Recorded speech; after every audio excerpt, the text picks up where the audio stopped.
नारायणं पद्मभवं वसिष्ठं नारायणं पद्मभवं वसिष्ठं शक्तिं च तत्पुत्रपराशरं च शक्तिं च तत्पुत्रपराशरं च व्यासं शुकं गौडपदं महान्तं व्यासं शुकं गौडपदं महान्तं गोविन्दयोगीन्द्रमथास्य शिष्यं गोविन्दयोगीन्द्रमथास्य शिष्यं श्रीशङ्कराचार्यमथास्य पद्मपादं च हस्तामलकं च शिष्यं श्रीशङ्कराचार्यमथास्य पद्मपादं च हस्तामलकं च शिष्यं तं तोटकं वार्तिककारमन्यानस्मद्गुरून् सन्ततमानतोऽस्मि तन्तोटकं वार्तिककारमन्यान् अस्मद्गुरुं सन्ततमानतोऽस्मि श्रुतिस्मृतिपुराणानाम् आलयं करुणालयं श्रुतिस्मृतिपुराणानाम् आलयं करुणालयं नमामि भगवत्पादं शङ्करं लोकशङ्करं नमामि भगवत्पादं शङ्करं लोकशङ्करं शङ्करं शङ्कराचार्यं केशवं बादरायणं शङ्करं शङ्कराचार्यं केशवं बादरायणं सूत्रभाष्यकृतौ वन्दे भगवन्तौ पुनः पुनः सूत्रभाष्यकृतौ वन्दे भगवन्तौ पुनः पुनः सच्चिदानन्दरूपाय विश्वोत्पत्त्यादिहेतवे सच्चिदानन्दरूपाय विश्वोत्पत्त्यादिहेतवे तापत्रयविनाशाय श्रीकृष्णाय वयं नमः तापत्रयविनाशाय श्रीकृष्णाय वयं नुमः श्रीराम जय राम जय जय राम श्रीराम जय राम जय जय राम श्रीराम जय राम जय जय राम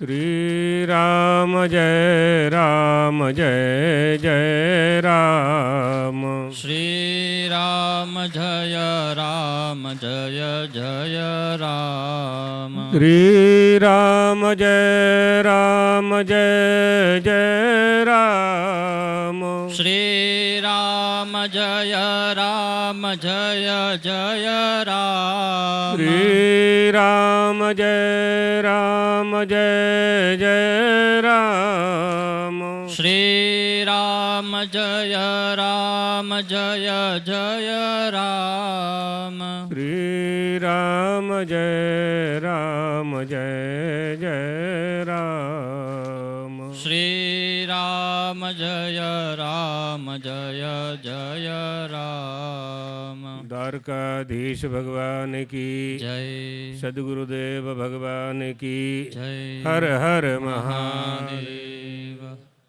कुछ दे दो, चौकी दे दो, यहाँ आ जाओ, इधर आ जाओ, इस तरफ आ जाओ।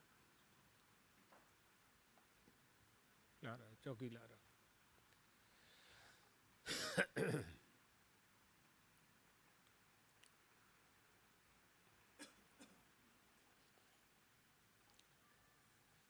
पांचवा अध्याय है ना।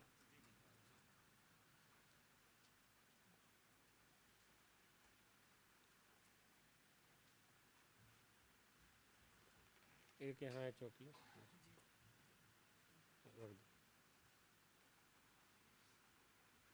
ठीक है।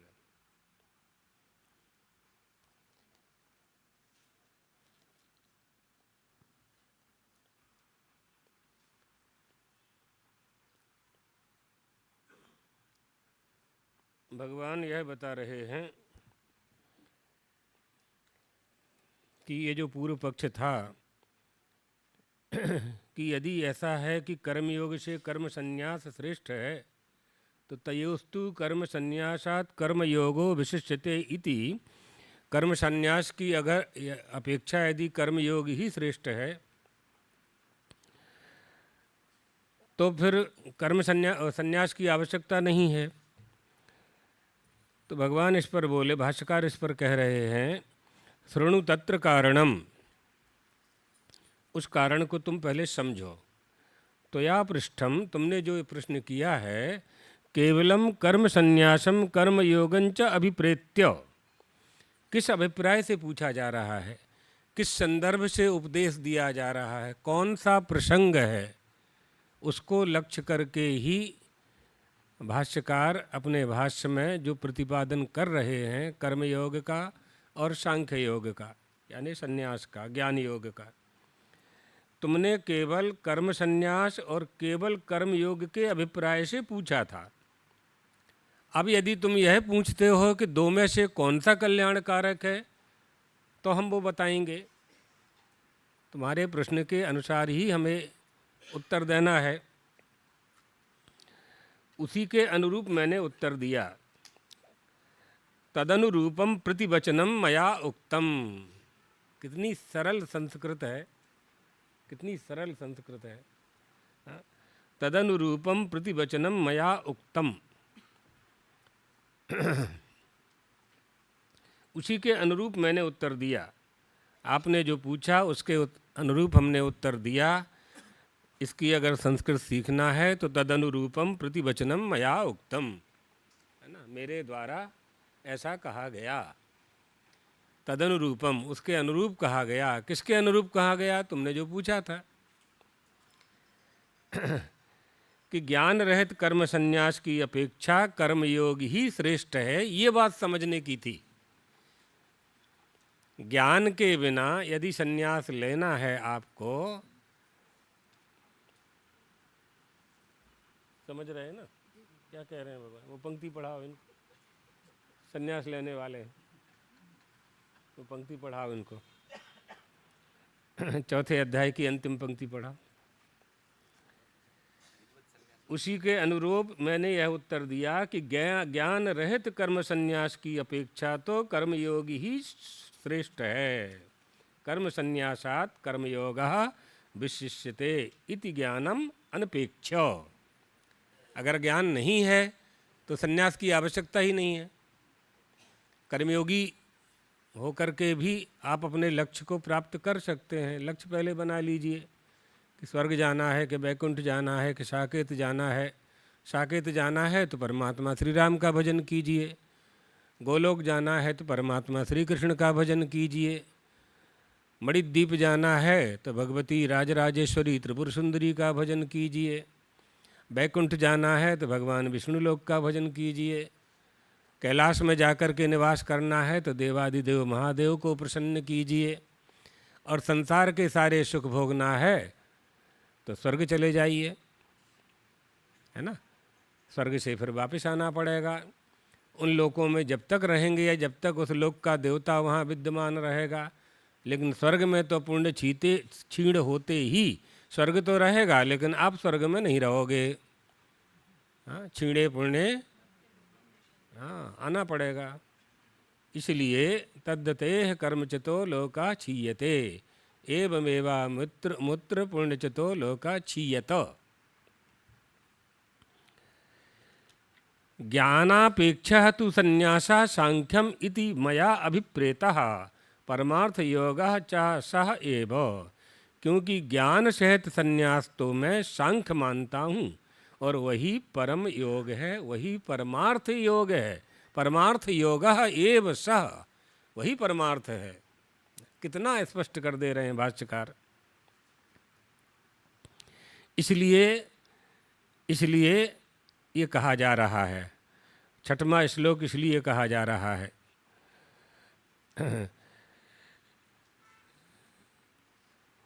संन्यासस्तु महाबाहो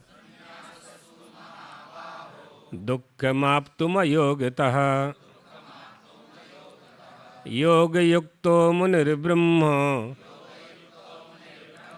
न चिरेणाधिगच्छति। पहले श्लोक का ही अर्थ कर लेते हैं। भगवान कह रहे हैं अर्जुन से कि कर्मयोग के बिना, अर्जुन कर्मयोग के बिना संन्यास यानी मन, इंद्रिय, वाणी, शरीर द्वारा होने वाले संपूर्ण कर्मों को करते हुए जो कर्तापन है, उस कर्तापन का त्याग कर पाना बहुत कठिन होता है। भगवत स्वरूप का मनन करने वाला कर्मयोगी परमात्मा को प्राप्त कर लेता है। सारे काम करते हुए भी परमात्मा को प्राप्त कर लेता है। कैसे? तो अब भाष्यकार समझाएंगे आपको। संन्यासः तु पारमार्थिकाः हे महाबाहो। पारमार्थिक संन्यास प्राप्त करना बड़ा कठिन है। घर को छोड़ना, पत्नी को छोड़ना, पति को छोड़ना, संतान को छोड़ना, जिन जिनका हमने संग्रह किया है उनके प्रति हमारा राग होता है, उन वस्तुओं में हमारा प्रेम होता है, हमने एकत्रित की हुई हैं, किसी को देने को जी नहीं होता है, छोड़ने को भी मन नहीं होता है। बहुत सी वस्तुएं ऐसी होती हैं लोगों के घरों में कि जो उनके काम की नहीं होती, फिर भी नहीं देते दूसरे को, खराब हो जाती है, खराब हो जाती। कुर्सी टूट गई है तो छत पे पड़ी रहती है, ऊपर छत पे। हम जाते हैं ना वॉकिंग करने के लिए, जिनके घरों में ठहरते हैं कहीं, तो हाँ बाहर जाओ सड़क पे कुत्ते दौड़ते हैं। हाँ बड़ा मुश्किल है। साधुओं को देख के ज़्यादा दौड़ते हैं, लाल लाल कैसे आ गया ये। तो छतवत देखते हैं, या अब ऐसा स्थान तो सब जगह नहीं मिलता है कि बगीचा है, गार्डन है, घूमने का साधन है। तो छतों पे देखेंगे तो टूटी हुई बाल्टी रखी है, टूटी हुई कुर्सी के 4 पाये होते हैं, एक पाया टूटा है, 3 ठीक है। अब किसी को दे दोगे आप तो एक पाया लगा करके 10-20 साल काम चला लेगा गरीब व्यक्ति। नहीं देते, लेकिन लोग, पड़ा रहता है। बहुत सा सामान अनावश्यक छतों पर पड़ा रहता है, बिल्कुल प्रैक्टिकल बात है ये। देना चाहिए। क्या करोगे आप, आपके काम का तो रहा नहीं।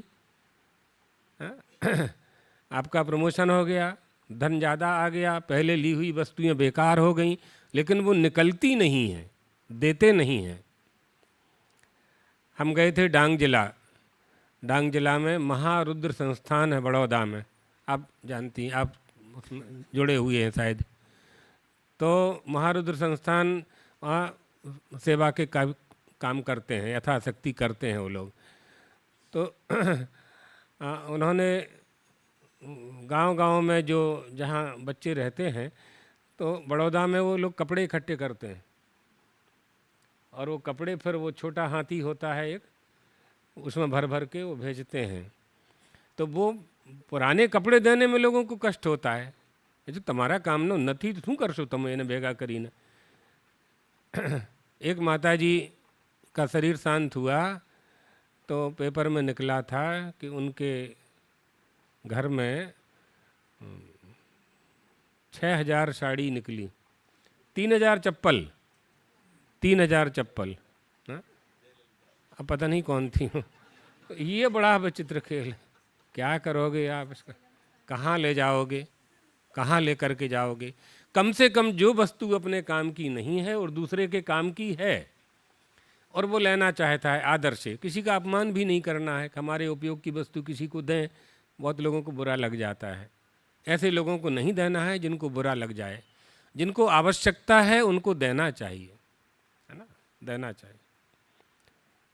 नष्ट होने से अच्छा है किसी के काम आ जाए।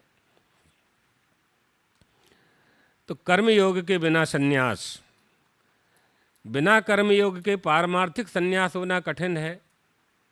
तो कर्मयोग का आश्रय लेना ही चाहिए, ये बताया जा रहा है।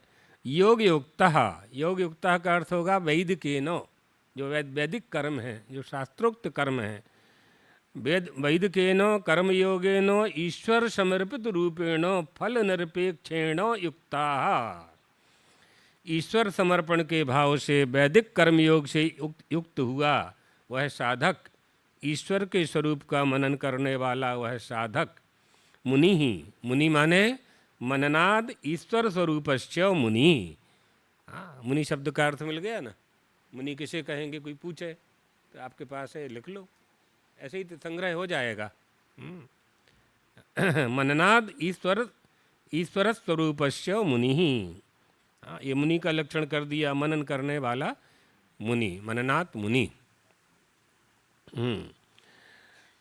अर्थात ब्रह्म। अब ब्रह्म किसे कहेंगे, ब्रह्म क्या है। ब्रह्म योगी युक्तो मुनिर्ब्रह्मो न चिरेणाधिगच्छति। ब्रह्म अर्थात परमात्म ज्ञान लक्षणत्वात् प्रकृतः संन्यासः ब्रह्म उच्यते। व्युत्पत्ति, ये ब्रह्म का लक्षण कर दिया। परमात्म निष्ठा रूप पारमार्थिक संन्यास को शीघ्र ही प्राप्त कर लेता है वह कर्मयोगी, जिसके मन में फलाकांक्षा नहीं है, समर्पण भाव से योग में स्थित है और मनन करने वाला है तथा फल नहीं चाहता है। न्यास न्यास इति ब्रह्म, ब्रह्म ही परः। न्यास का एक अर्थ होता है रक्षण करना, रक्षण करना। न्यास माने रक्षा करना, इसलिए अंग्रेजी में उसे ट्रस्ट कहते हैं, ट्रस्ट कहते हैं, समिति भी कहते हैं, ट्रस्ट भी कहते हैं। तो न्यास, दुखम न्यासस्य रक्षणम, न्यास को धरोहर, धरोहर, थापण, हाँ थापण कहवाय છે गुजराती में, बराबर। तो सुख मरते भवेद दातुम, सुखम धनम सुखम तथा सुख मर्थे ददेत सर्वम दुखम न्यासश्च रक्षणम।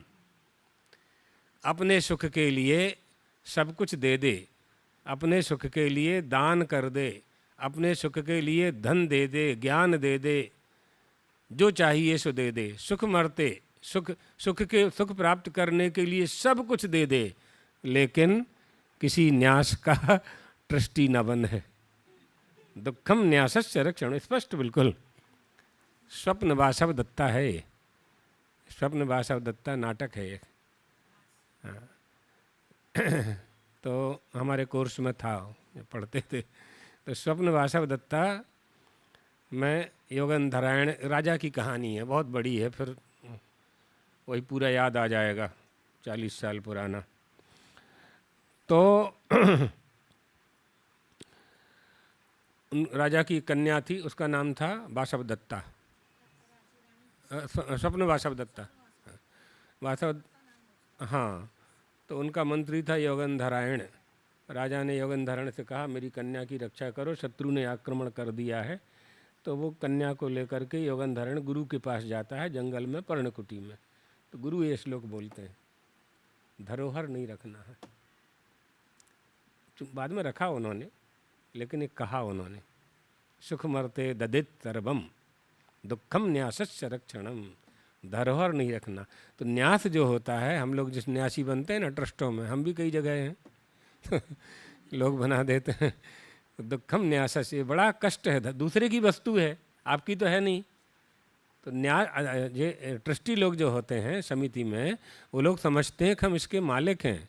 नहीं, बिल्कुल मालिक नहीं हो आप केवल सुरक्षा अधिकारी हो, अच्छे शब्दों में, अच्छे शब्दों में सुरक्षा अधिकारी, बस रक्षा करने वाले। खेत में पशु ना जाएं तो बाड़ कर देते हैं, फेंसिंग कर देते हैं, बस वही ट्रस्ट है, ट्रस्ट का। और 5 लोग 10 लोग क्यों रखे जाते हैं? ताकि लोग आपस में भ्रष्टाचार न करें।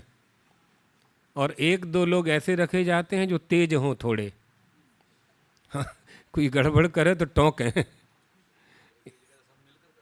हाँ, तो वो गलत है, वो गलत है। अब पंचायतों में यही होता है, पंचायतों में पंच बनाते हैं लोग, पंच लोग सरपंच को बनाते हैं, फिर पंच और सरपंच गांव का विकास का योजना करते हैं, उसी में गड़बड़ी करते हैं। यही सब समितियां हैं। इसलिए परमात्म ज्ञान लक्षणत्वात् प्रकृतः संन्यासः ब्रह्म उच्यते, ब्रह्म का लक्षण कर दिया। न्यास, न्यास इति ब्रह्म, ब्रह्म ही परः।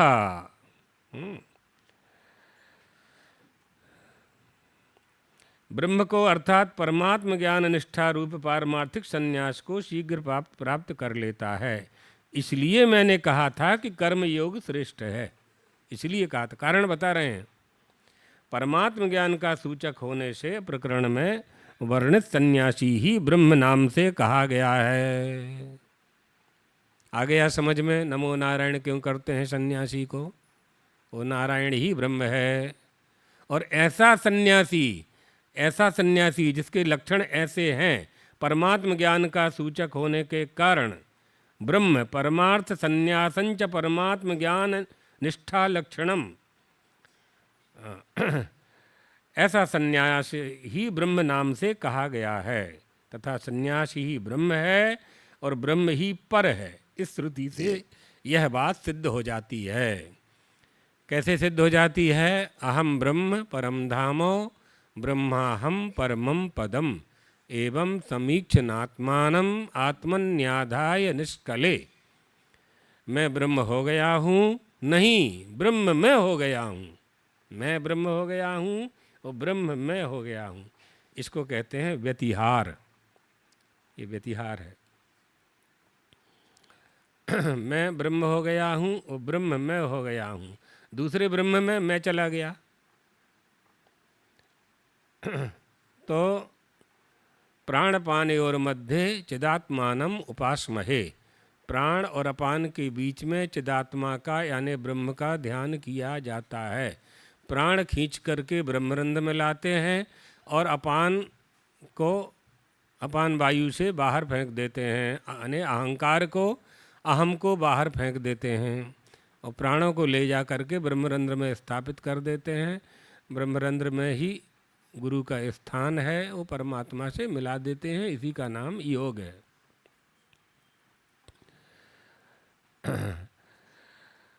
आप्तुम प्राप्तुम अयोगतः योगेन बिना दुःखमाप्तुम अयोगतः। परमात्म ज्ञान का सूचक होने के कारण यही संन्यास है, यही ब्रह्म है। श्रुति से यह बात सिद्ध हो गई है। यदा पुनः अयम सम्यक दर्शनात् प्राप्त उपायत्वेन योग युक्ताः। दर्शन प्राप्त उपायत्वेन, जब वह पुरुष सम्यक ज्ञान प्राप्ति के उपाय को जानना चाहता है तब उसको क्या बोलते हैं? योग युक्त बोलते हैं। तो योग युक्त का व्याख्यान कर रहे हैं। योग युक्तो विशुद्धात्मा विजितात्मा जितेन्द्रियः सर्वभूतात्म भूतात्मा कुर्वन्नपि न लिप्यते। ऐसा कर्मयोगी कर्म करता हुआ भी कर्म में लिप्त नहीं होता है। कुछ चाहने की इच्छा होती नहीं है, पाने की इच्छा होती नहीं है। जिस वस्तु को हम प्राप्त करते हैं उसकी रक्षा करते हैं। जिस वस्तु को हम महत्व देते हैं उसके प्रति हमारा प्यार होता है। जिसके प्रति प्यार होता है उसकी रक्षा करते हैं, सुरक्षा करते हैं, चिंतन करते हैं, ध्यान करते हैं, उसको सुरक्षित करते हैं। धन के प्रति हमारा महत्व है तो धन को तिजोरी में रखते हैं, बैंक में रखते हैं, लाकर में रखते हैं। ज़्यादा हो जाता है तो कोई विदेश में बैंक है वहाँ भेजते हैं। अरे अपने देश में लाना चाहिए कि देश से भेजना चाहिए? कैसी कुमति है ये कुमति है। देश में लाओगे भी तो कम से कम व्यवहारिक पक्ष से हमारे देश का भौतिक विकास तो होगा धन से। उल्टा यहाँ से भेज रहे हैं आप और किसी को बता भी नहीं रहे हैं, और आप ऊपर चले गए तो वो धन कहाँ जाएगा? तो किसके लिए कमाया था आपने? विदेशियों के लिए कमाया था। इसलिए खूब धन कमा करके धन का अच्छा उपयोग अपने रहते ही कर देना चाहिए। योग युक्तो विशुद्धात्मा, जिसका मन बस में है। विजितात्मा जितेंद्रिय, जो जितेंद्रिय है, शुद्ध अंतःकरण वाला है, जिसने मन बुद्धि चित्त अहंकार चारों पर अंतःकरण को अपने वश में कर लिया है, बहिर्मुख इंद्रियों को अपने वश में कर लिया है, चंचलता को दूर कर दिया है जिसने जो सर्वभूतात्म भूतात्मा, प्राणी मात्र का जो आत्मा है, सर्वभूतात्म भूतात्मा, क्या शब्द का प्रयोग किया है परमात्मा ने? देखिए आप, आत्मा, आत्म रूप परमात्मा ही जिसका आत्मा है। आत्म रूप परमात्मा ही जिसका आत्मा है, वो कैसा होता है? कुर्वन् नपि न लिप्यते, करता हुआ भी कुछ नहीं करता। लिप्त नहीं होता है। संन्यास है ना, और कर्म है। अब काम किए बिना तो कोई रहता नहीं है, तो संन्यास को सिद्ध कैसे करें? संन्यास को सिद्ध कैसे करें? कर्मात्म ज्ञान और विरोधा, ज्ञान और कर्म का बिल्कुल विरोध है, 36 है बिल्कुल।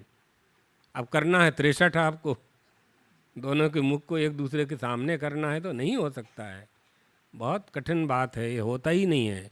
इसलिए वास्तव में कर्म में जो कर्तृत्व बुद्धि की अपेक्षा होती है, हमारे कर्म में जो हम कर रहे हैं उसमें जो कर्तृत्व बुद्धि की अपेक्षा होती है वो ज्ञान में बाधक है।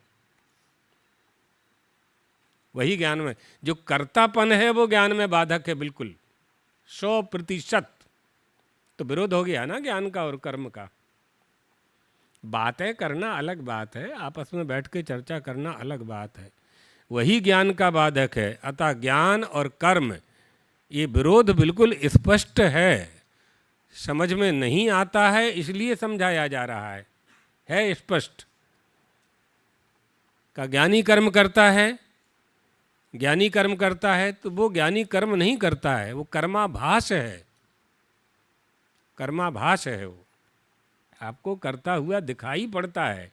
और अगर वो कर्म करता है तो पूर्ण ज्ञानी नहीं है, यानी पूर्णमदः पूर्णमिदं नहीं हुआ है अभी। ज्ञान के जितने भी प्रकार हैं उन प्रकारों में अभी उलझा हुआ है। इसलिए जब तक कर्तृत्वाभिमान, कर्तापन रहेगा, ज्ञान के साथ उसका उस कर्म का विरोध बना ही रहेगा, बिल्कुल तय बात है।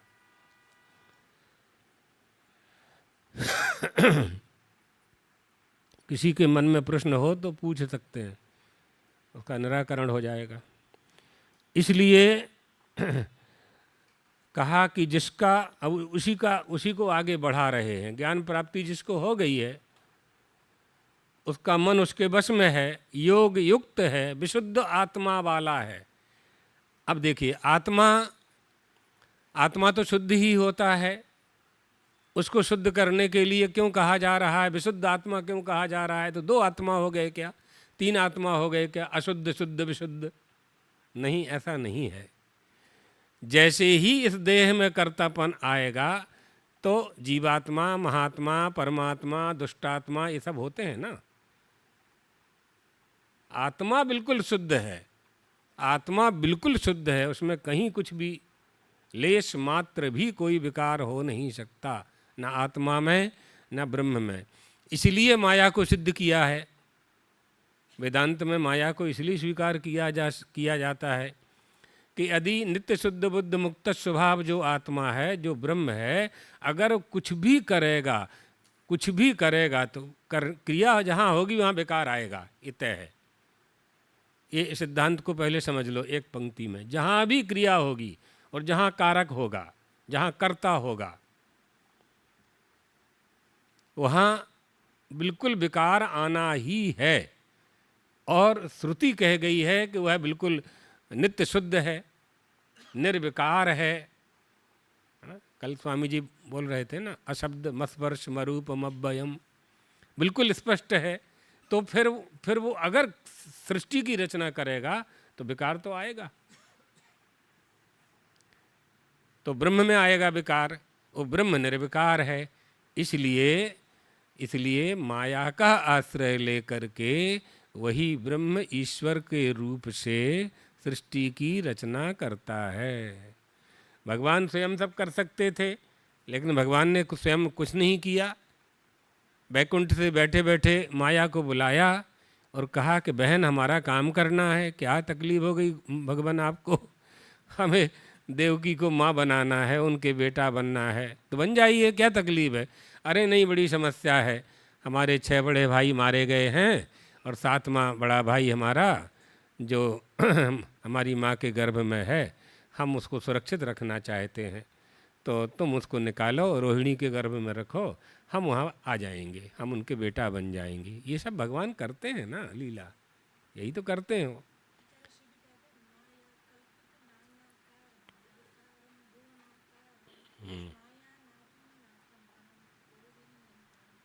सही बात, सही बात। यही माया का स्वरूप है। यही माया का स्वरूप है। माया और अविद्या, ईश्वर की उपाधि माया, जीव की उपाधि अविद्या। ईश्वर मायोपाधिक है, जीव अविद्योपाधिक है। दोनों की उपाधियों को अलग कर दें तो जीव और ब्रह्म एक हो जाएगा।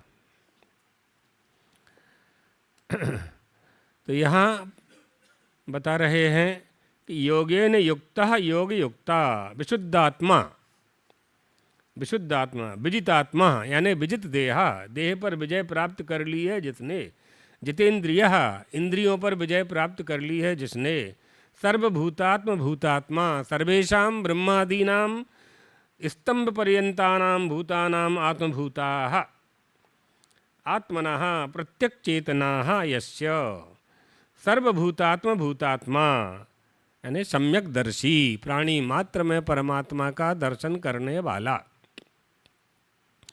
अर्थात योग से युक्त विशुद्ध अंतःकरण वाला, विजितात्मा शरीर विजयी, जितेंद्रिय सब भूतों में अपने आत्मा को देखने वाला, जिसका अंतरात्मा ब्रह्मा से लेकर के स्तंभ पर्यंत संपूर्ण भूतों का आत्मरूप हो गया, ऐसा यथार्थ ज्ञानी हो जाता है। योग युक्तो विशुद्धात्मा, विजितात्मा विजित हो जाता है। सह तत्र एव वर्तमानाः, तब इस प्रकार स्थित हुआ है पुरुष। कर्म क्यों करता है फिर? जब इतना हो गया, योग युक्त हो गया, विजितेंद्रिय हो गया, संयमी हो गया, सर्वभूतात्म भूतात्मा प्राणी मात्र में परमात्मा का दर्शन करने लगा, फिर कुछ क्यों करता है? अब शरीर मिला है, शरीर मिला है तो करेगा ना, क्यों करेगा?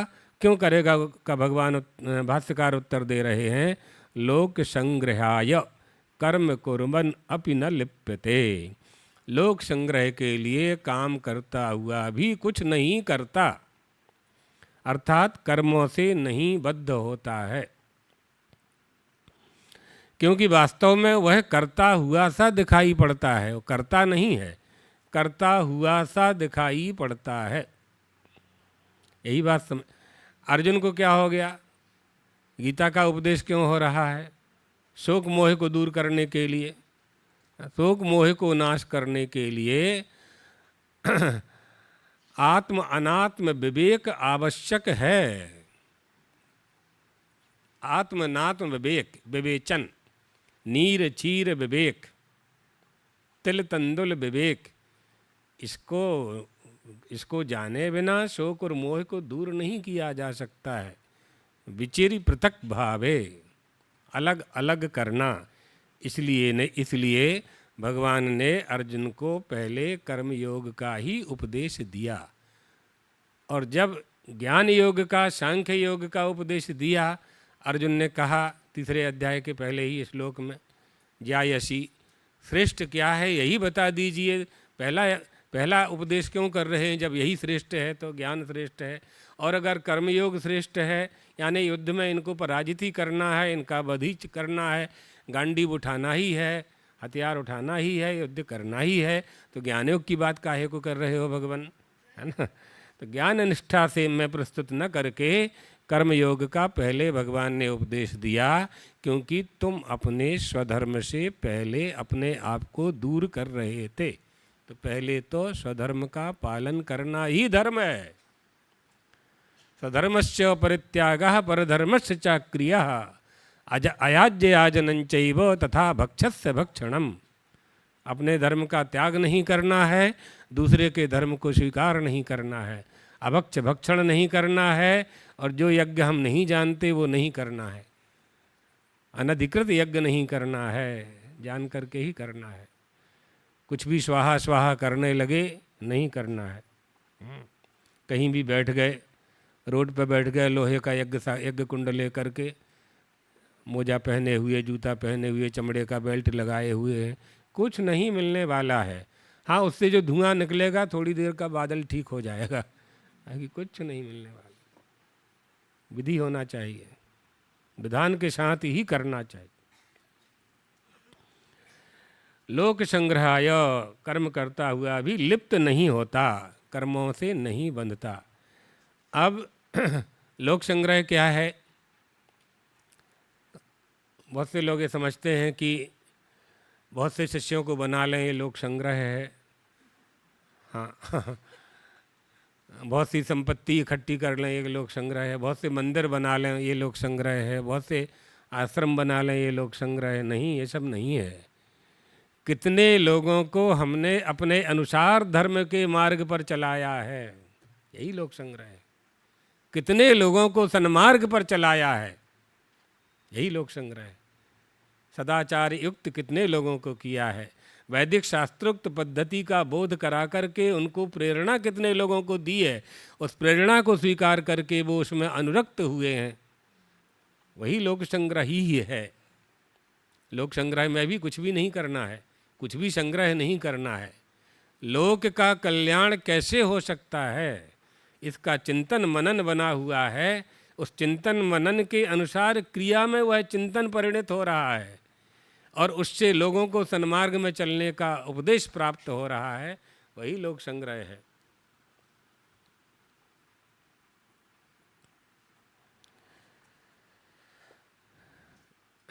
न च असौ परमार्थतः करोति अतः न एव, वास्तव में वह करता भी नहीं है। नैव किंचित करोमीति युक्तो मन्येत तत्ववित्, तत्ववित् यानी तत्व को जानने वाला सांख्य योगी।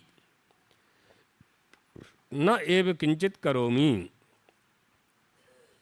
आत्मा के यथार्थ स्वरूप को जान लेने का नाम ही तत्व है। वास्तविक स्वरूप को जान लेना ही तत्व है। उसको जानने वाला जो परमार्थदर्शी है, युक्तः समाहितः सन् मन्येत, मन्येत माने चिंतयेत, तत्वविद, तत्वविद माने आत्मनः याथात्म तत्वं वेत्ति स तत्वविद। देखिए तत्वविद की व्युत्पत्ति मिल गई। तत्वविद आत्मनः याथात्मं तत्वं वेत्ति इति तत्वविद। विदन्ति तत्तत्त्वविदस्तत्त्वं यज्ञानमद्वयं ब्रह्मेति परमात्मेति भगवान इति शब्दते। विदन्ति, वदन्ति भी कहते हैं कुछ पाठ भेद में।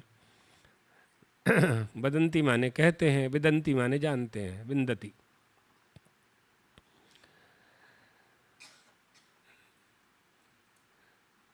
माने मैंने कुछ भी नहीं किया, यही तो तत्व है। आत्मा के यथार्थ स्वरूप का नाम तत्व है। 8वें के नीचे हिंदी में देखो, बिल्कुल स्पष्ट लिखा है, आत्मा के यथार्थ स्वरूप का नाम तत्व है। उसको जानने वाला तत्वज्ञानी परमार्थदर्शी है। समाहित होकर ऐसा वह परमार्थदर्शी माने मैं कुछ भी नहीं करता। तो अब यहाँ प्रश्न उपस्थित हुआ, कदा कथम वा तत्वम अवतारयन् मन्येत, मन्येत, तत्व को समझकर कब और किस प्रकार से ऐसा माने। सो भगवान कहते हैं, पश्यन् श्रवणन् स्पृशन् जिघ्रन् अनश्नन् गच्छन् स्वपन् श्वसन्।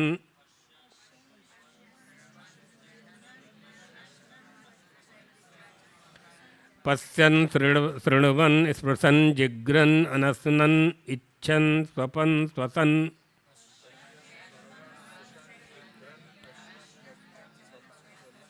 प्रलिपन् विसृजन् गृह्णन् निमिषन्नपि न निमिषन्नपि।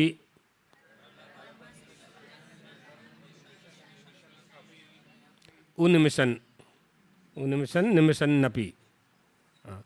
इंद्रियाणि इंद्रियार्थेषु वर्तन्त इति धारयन्।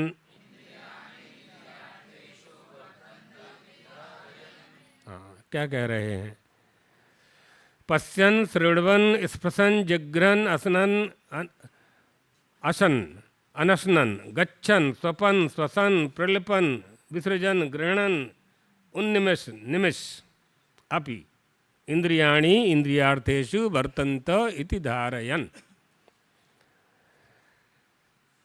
सीधे सीधे सुन लीजिए पहले। देखता हुआ, सुनता हुआ, स्पर्श करता हुआ, सूंघता हुआ, भोजन करता हुआ, गमन करता हुआ, आता हुआ, जाता हुआ, श्वास लेता हुआ, बोलता हुआ, श्वास को खींचता हुआ, श्वास का त्याग करता हुआ, ग्रहण करता हुआ, आँखों को खोलता हुआ, आँख को बंद करता हुआ, सभी इंद्रियों को अपने अपने विषयों में जो अपने आप प्रवृत्त हो रही हैं, इस प्रकार समझ करके निस्संदेह भाव से बैठा है कि मैं कुछ नहीं कर रहा हूँ, जो होना था, जो होना है सो हो रहा है, मैं कुछ नहीं करता हूँ। मन्येत, ऐसा जो मानता है, इति पूर्वेण संबंधः, अर्थात सुनता, छूता, सूंघता, खाता, चलता, सोता, श्वास लेता, बोलता, त्याग करता, ग्रहण करता, आँख को खोलता, बंद करता, इंद्रियां इंद्रियों में ही बरत रही हैं, ऐसा समझ करके कुछ भी नहीं करता। इस प्रकार पहले के आधे श्लोक का यह तात्पर्य है ना। यस्य एवं तत्वविदः, भाष्यकार कह रहे हैं, जो इस प्रकार तत्वज्ञानी है, अर्थात इंद्रियां और अंतःकरणों की चेष्टा कर्म के कर्मों में अकर्म देखता है। कर्मणः अपि बोद्धव्यम, बोद्धव्यंच अकर्मणः, है ना। अकर्म, कर्म को जान और अकर्म को भी जान। अब अकर्म क्या है? बहुत से लोग न करने को भी अकर्म समझते हैं। साधारण अर्थ तो हो ही सकता है, लेकिन यहाँ देखिए क्या कह रहे हैं भाष्यकार। यस्य एवं तत्वविदः सर्व कार्य करण चेष्टासु कर्मसु अकर्म एव पश्चाताः। इस प्रकार वह तत्वज्ञानी सब इंद्रियां और अंतःकरणों की चेष्टा रूप कर्मों में अकर्म देखता है। यही कर्म में अकर्म देखना है। वह अपने में कर्मों का अभाव देखता है, इसलिए उस यथार्थ ज्ञानी का कर्म संन्यास में अधिकार है। कर्म संन्यास का इसमें इसी को अधिकार है। कर्म संन्यासे एव अधिकाराः कर्मणाः अभाव दर्शनात्। क्योंकि नहि मृगतृष्णिकायाम उदक बुद्धया पानाय प्रवृत्ताः। मृग तृष्णा की बुद्धि हो गई। मरुस्थल में सूर्य का प्रखर प्रकाश जब रेती पर पड़ता है तो प्रकाश की किरणों से वह रेती चमकने लगती है, बालू। तो मृग को ऐसा लगता है कि वहाँ जल होगा। वहाँ जल तो होता नहीं है, लेकिन उसको ऐसी प्रतीति होती है कि वहाँ जल होगा। दौड़ लगाता है जल को पाने के लिए, जल वहाँ होता नहीं है। फिर दृष्टि को आगे बढ़ाता है तो दूसरा टीला दिखाई पड़ता है, वहाँ भी वैसा ही जल चमक रहा है। सोचता है कि वहाँ होगा, दौड़ लगाता है, दौड़ते दौड़ते दौड़ते वहाँ पहुँचता है, वहाँ भी जल नहीं मिलता है। गर्मी के प्रकोप के कारण, पिपासा शांत न होने के कारण मृत्यु को प्राप्त हो जाता है। ये मनुष्य भी 100 साल तक दौड़ रहा है, वहाँ मिलेगा, वहाँ मिलेगा, वहाँ मिलेगा, वहाँ मिलेगा। अहमदाबाद को छोड़ेगा, बम्बई जाएगा, दुबई जाएगा, कनाडा जाएगा, अमेरिका जाएगा, वहाँ मिलेगा, वहाँ मिलेगा। 100 साल पूरे हो जाते हैं। धोखा से यूक्रेन चला गया तो श्री राम जय राम जय जय राम। क्या कर रहे हैं दोनों देश मिलकर के, आप देखिए।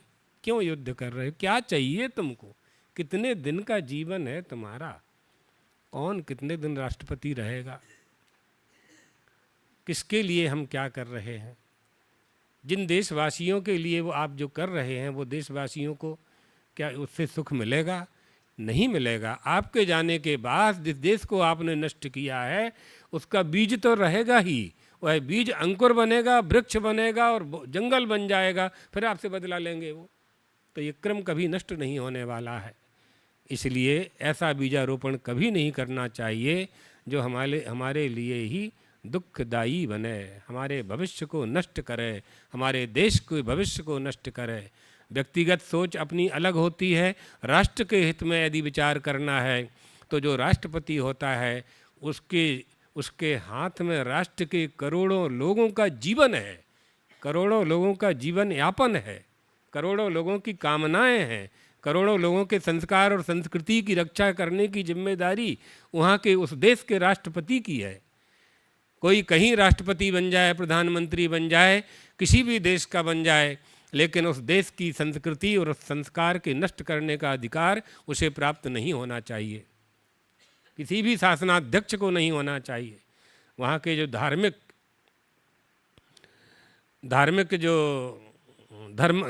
क्रियाएं हैं, वहाँ का जो संस्कार है, वहाँ की जो संस्कृति है, वहाँ का जो कल्चर है, वहाँ की जो परंपराएं हैं, किसी भी राष्ट्रपति प्रधानमंत्री को नष्ट नहीं करना चाहिए।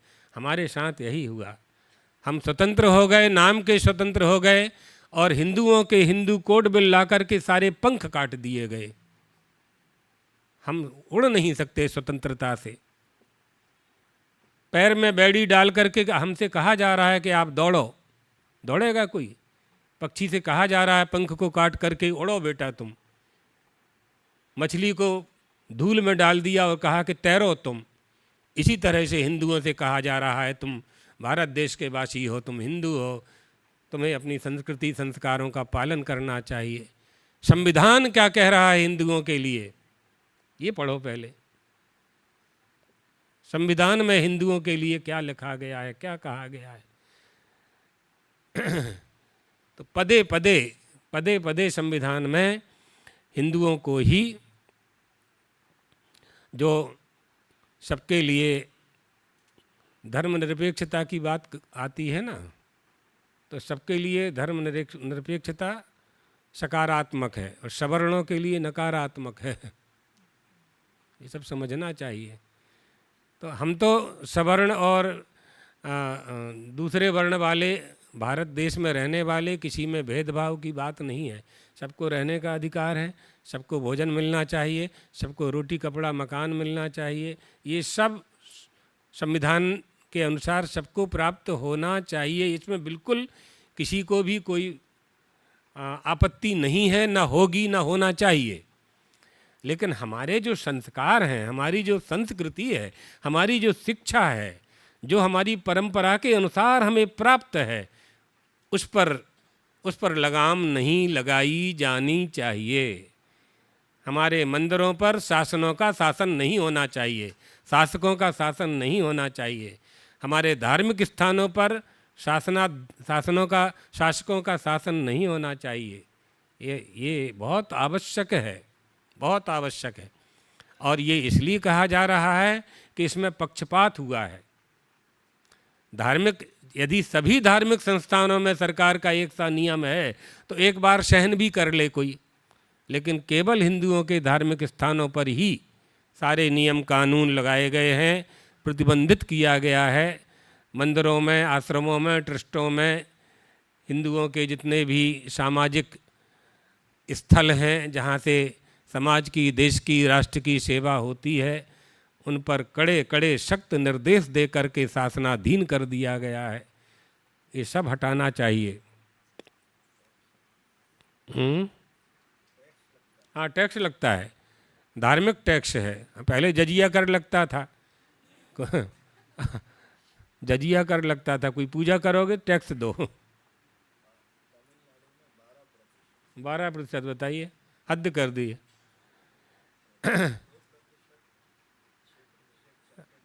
हाँ, सीए का लगता है 2%। फिर यानी मंदिर गांव के लोग बनाएं, पूजा गांव के लोग करें, साफ सफाई गांव के लोग करें, ध्वजा गांव के लोग चढ़ाएं, रंग लोगर लाइट बिजली पानी सब गांव के लोग करें, और डब्बा में जो आए उसमें से टैक्स सरकार ले। ये कौन सा नियम है, ये कौन सा कानून है ना? ये 75 साल से हो रहा है हमारे साथ। इसलिए इस सब पर विचार होना चाहिए। तो नहीं मृग तृष्णिकायाम उदक बुद्धया पानाय प्रवृत्ताः। मृग तृष्णिका में जल समझ करके उसको पीने के लिए प्रवृत्त हुआ मनुष्य, उसमें जल के अभाव का ज्ञान हो जाने पर फिर वही जल पीने के लिए प्रवृत्त नहीं होता। बिल्कुल स्पष्ट कर दिया। उदकाभाव ज्ञाने अपि तत्र एव पान प्रयोजनाय न प्रवर्तते। हाँ, ना पहले का ना वहाँ लग जाएगा, न प्रवर्तते, नहीं होता, प्रवृत्त नहीं होता। जान लेता है कि यहाँ पानी नहीं है, मनुष्य जानता है कि बालू के टीले पर पानी नहीं है, वहाँ नहीं जाता, वो दौड़ नहीं लगाता है, प्राप्त करने का प्रयास नहीं करता है। मृग नहीं समझ पाता है तो जाता है। इसलिए जो तत्वज्ञानी है वो कर्मयोग में लगा हुआ है। यह तू पुनः अतत्ववित् प्रवृत्तः च कर्मयोगे, परंतु जो तत्वज्ञानी नहीं है वो कर्मयोग में लगा है। जो तत्वज्ञानी है वो कर्मयोग में लगा भी है तो कर्म नहीं कर रहा है, करते हुए भी नहीं कर रहा है। क्यों? क्यों? उसे मोक्ष चाहिए, और अकृत मोक्षः कृतेन कर्मणा न संभवति। जो अकृत मोक्ष है, जो बिना किए हुए मिलता है, बिना कुछ किए मिलता है, वो करने से प्राप्त नहीं होगा। ये सिद्धांत है। इति श्रवणानंतरम, इस तरह से श्रवण मनन निधिध्यासन की बात आ जाएगी तो नहीं प्रवृत्त होता है। इसलिए हमारे यहाँ ध्यान, कर्म, योग, सांख्य, ये सब जितने भी उपाय बताए गए हैं, इन उपायों के साथ ये कह दिया कि गुरु से जानो, गुरु से जानो, फिर मानो, फिर करो। और गुरु भी कैसा हो, आचार्य कैसा हो हमारा? आचार्यो वेद संपन्नो, लिख लो, आचार्यो वेद संपन्नो। वेद संपन्न, वेदों का ज्ञाता होना चाहिए हमारा गुरु। गुरु पद है, ऐसे गुरु एक परंपरा है, ऐसी विशिष्ट परंपरा है जो विश्व में कहीं प्राप्त नहीं होती।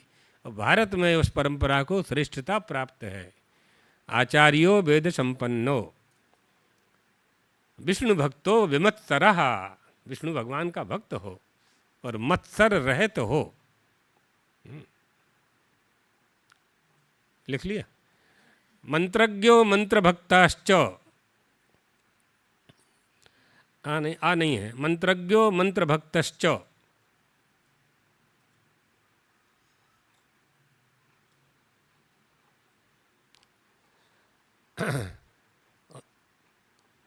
और सत संप्रदाय संयुक्तो, हाँ तृतीय पाद फिर बता दें, लिखा देंगे बाद में, नहीं आ रहा। सत संप्रदाय संयुक्तो, तृतीय पाद की छोड़ दो थोड़ी सी जगह, चतुर्थ पाद लिख लो। सत संप्रदाय संयुक्तो, यानी संप्रदाय से आना होना चाहिए गुरु, मनमाना नहीं, कहीं से भी कहीं प्रारंभ हो गया और गुरु बना लिया उसको।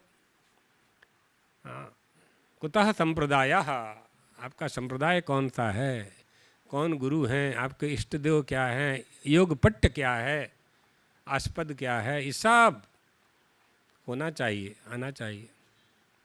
योग पट्ट का ज्ञान नहीं होता है, साधु बन जाते हैं। तो मठ मंदिरों का जो उपयोग है वो सनातन धर्मावलंबियों, हिंदुओं के जो मठ मंदिर हैं वो हिंदू समाज को सन्मार्ग पर चलाने के लिए हैं, चलाने के लिए हैं, आगे बढ़ाने के लिए है। चलाना माने आगे बढ़ाना, धर्म प्रवर्तन उन मठ मंदिरों से होना चाहिए। इसलिए उस मठ मंदिर का जो महंत है, कोई भी हो, कहीं भी, पूरे देश में, उसका संप्रदाय होना चाहिए, उसके गुरु, उसके गुरु, उसके गुरु, उसके गुरु। तभी उसमें ज्ञान और ज्ञान निष्ठा का अवतरण होगा। ठीक है, तो ये बता दिया।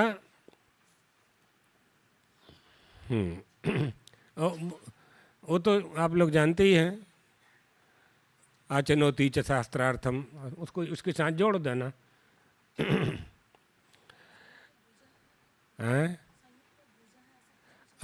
सत संप्रदाय संयुक्तो,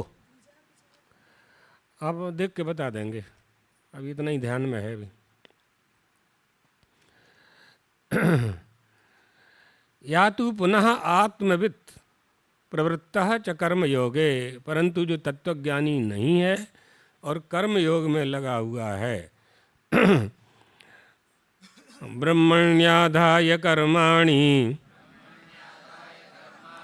संगम त्यक्त्वा करोति यः लिप्यते न स पापेन पद्मपत्रमिमां भसा। अपने सभी पूरे 24 घंटे के किए हुए कर्मों को परमात्मा के चरणों में अर्पण कर दे। हमें फल नहीं चाहिए। हमने जो किया आपकी प्रेरणा से किया, आपने जो प्रेरित किया हमने वो किया, आपके श्री चरणों में हम यह अर्पित करते हैं। कहना नहीं है, सही में अर्पण करना है। अर्पण करे और आसक्ति को छोड़ करके काम करे। संगम त्यक्त्वा, हाँ, संग से आसक्ति ले लो, आसक्ति का त्याग करके करे। वह पुरुष जल में कमल के पत्ते की भांति पाप से संबंध नहीं रखता। जैसे जल में कमल तो होता है, कमल का पत्ता भी होता है, लेकिन कमल के पत्ते के ऊपर जल की बूंद नहीं आती। इसी तरह से वह योगी करता हुआ भी कुछ नहीं करता। ब्रह्मणि, एक एक शब्द का अर्थ कर रहे हैं। देखिए, ब्रह्मणाध्याय का अर्थ हो जाएगा ब्रह्मणि आदाय। ब्रह्मणि माने ईश्वरे, आधाय माने निक्षिप्य, तदर्थम करोमि इति भृत्या स स्वाम्यर्थम सर्वाणि कर्माणि मोक्षे अपि फले संगम त्यक्त्वा करोति या सर्वकर्माणि। स्वामी के लिए कर्म करने वाले, जैसे सेवक लोग स्वामी के लिए काम करते हैं, नौकर मालिक के लिए काम करता है, वो अपने लिए नहीं करते हैं, अपने मालिक के लिए काम करते हैं। इसी तरह से हम जितना भी काम करते हैं वो ईश्वर के लिए करते हैं, ईश्वर की आज्ञा से करते हैं। ईश्वर ही हमारे अंतःकरण में बैठ कर के हमारी 5 ज्ञानेंद्रियों 5 कर्मेंद्रियों से काम करवाता है। हम कुछ नहीं करते। ऐसा भाव जो बना लेता है आसक्ति छोड़ करके, लिप्यते नस पापे न संबद्धते पद्म पत्र इव अम्भसा। अम्भसा माने उदक, अम्भ जल, अम्भसा माने उदके न, तृतीया है। जैसे कमल का पत्ता जल में रह करके लिप्त नहीं होता, वैसे ही वह साधक पापों से लिप्त नहीं होता। उसके कर्मों का तो फल, कर्मों के फल का क्या होता है? कर्म का तो फल मिलता है, तो उसके कर्मों का फल केवल अंतःकरण की शुद्धि के लिए ही होता है। केवलम सत्व शुद्धि मात्र फलम कायेन मनसा बुद्ध्या केवलैरिन्द्रियैरपि योगिनः कर्म कुर्वन्ति संगम त्यक्त्वात्मशुद्धये। करता क्यों है? कहा अंतःकरण की शुद्धि के लिए करता है। अंतःकरण की शुद्धि के लिए करता है, करना चाहिए इसलिए करता है ना। हमारे गुरुजी के गुरुजी थे ब्रह्मानंद जी महाराज। कलकत्ता में चातुर्मास था उनका। तो एक भक्त ने पूछा उनसे कि आप सन्यासी हो गए, बैरागी हो गए, सब कुछ त्याग दिया, फिर चांदी की सिंहासन पर क्यों बैठते हैं? ना, लोगों को सहन नहीं होता, क्या करोगे? वो लगते हैं महात्मा लोग भी कहीं मांगते रहें, दे दो राम दिला दो राम यही करते रहें। नहीं तो ब्रह्मानंद जी महाराज ने बहुत अच्छा उत्तर दिया। गुरुजी सुनाते थे हमारे। तो परम गुरु बोले कि हम बैठते नहीं हैं सिंहासन पे, बैठना पड़ता है परंपरा की रक्षा के लिए। हम नहीं बैठते, बैठना पड़ता है ना। जैसे जाना पड़ता है, ऐसे ही किया उन्होंने। तो दूसरे शब्दों में कहा, हम नहीं कह पा रहे। जाना पड़ता है, इससे समझ कुछ लोग समझ गए होंगे। इसी तरह से बैठना पड़ता है, भोजन करना पड़ता है। कौन मरना चाहता है? मरना चाहता है कोई? कोई नहीं मरना चाहता। हाँ, हमने स्वामी जी को एक कहानी सुनाई थी बुढ़िया वाली। वो लकड़ी का गट्ठा नहीं उठ रहा था, तो बोली लकड़ी उठती नहीं है और मौत आती नहीं है। तो मौत आ गई। मौत ने कहा चल यमलोक। क्यों? वो तुमने बुलाया कि मौत भी नहीं आती, तो मैं आ गई। तो मैंने इसलिए थोड़ी बुलाया, गट्ठा उठा के सिर पे रख। है ना। कोई जाना नहीं चाहता, कोई मरना नहीं चाहता, जाना पड़ता है। लेकिन इसी तरह से बहुत सी परंपराएं हैं, उनका निर्वाह करना चाहिए, करना पड़ता है। आप लोगों में संस्कार संस्कृति की रक्षा करने के लिए इन परंपराओं का निर्माण किया गया है हमारे ऋषियों के द्वारा। इसलिए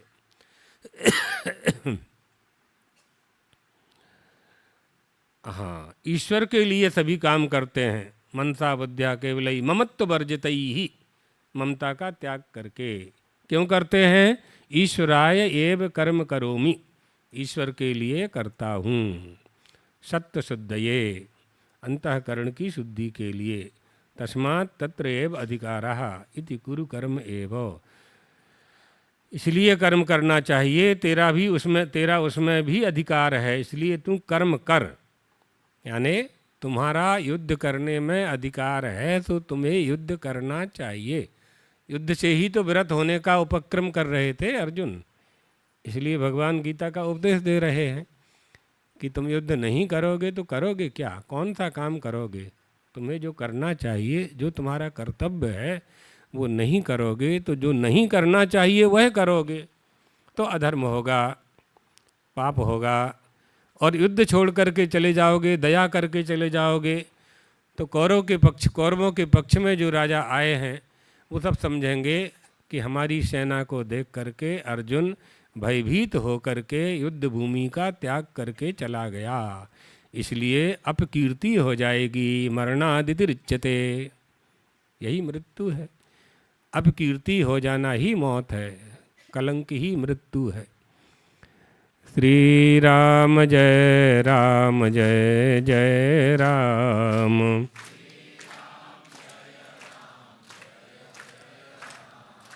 श्री राम जय राम जय जय राम।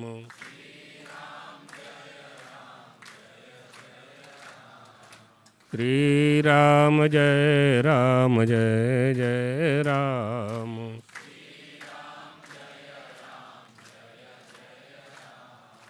श्री राम जय राम जय जय राम।